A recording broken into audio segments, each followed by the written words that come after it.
আসসালামু আলাইকুম রহমতুল্লাহি ওয়া বারাকাতুহু। আজ আপনাদের মাঝে আমি একটি ভিডিও নিয়ে আপনাদের সামনে আসব। তার আগে আমি একটু কথা বলতে চাই। আমাদের বাড়িতে একটি নতুন একটা মেহমান এসেছে।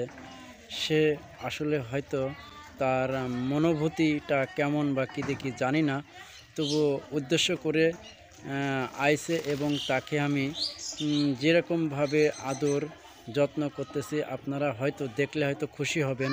তাই আমি ভিডিওর স্ক্রিনেই তাকে আমি দেখাবো। আসলে তার জন্য অবশ্যই দোয়া করবেন, দোয়া করার দরকারই অবশ্যই। ইনি আছে আমাদের গ্রামের বাড়িতে, ইনি এসেছেন। আমি গ্রামের বাড়িতে বেড়াতে এসেছি, এসে দেখলাম ইনি একজন বৃদ্ধ ব্যক্তি।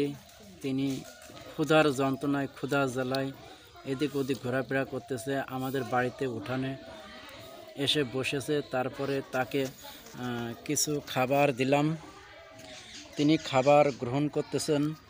তিনি একজন পথযাত্রী, হয়তো তার দৃষ্টিভঙ্গি বা দৃষ্টিশক্তি হয়তো তেমন একটা ভালো না, তবুও তার জন্য অবশ্যই দোয়া করতে হবে। দোয়াটা করা অবশ্যই দরকার। তিনি আসলেই একটু মাথার ব্রেনটা হয়তো সমস্যা হতে পারে বা কিনা জানি না, তবু আমাদের বাড়িতে আইসে তাকে একটু আপ্যায়ন দিলাম। এই সূত্রে আপনারা তার জন্য দোয়া করবেন। যদি বেঁচে থাকে তাহলে তো দোয়া করতেই হবে, এবং মরে যাওয়ার পরেও কিন্তু তাকে দোয়া করাটা উচিত। প্রিয় দর্শক ভাই, চাচা আপনি কি কথাবার্তা বলতে পারেন?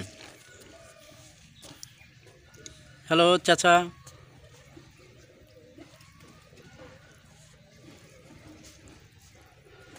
চাচা আপনার গ্রামের বাড়ি কোথায়?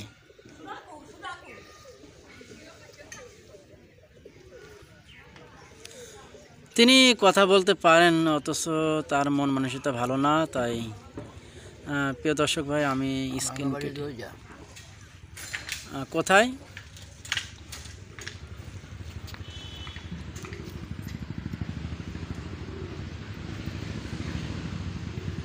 তিনি বলতে চাচ্ছেন না, আসলে কি জানি না।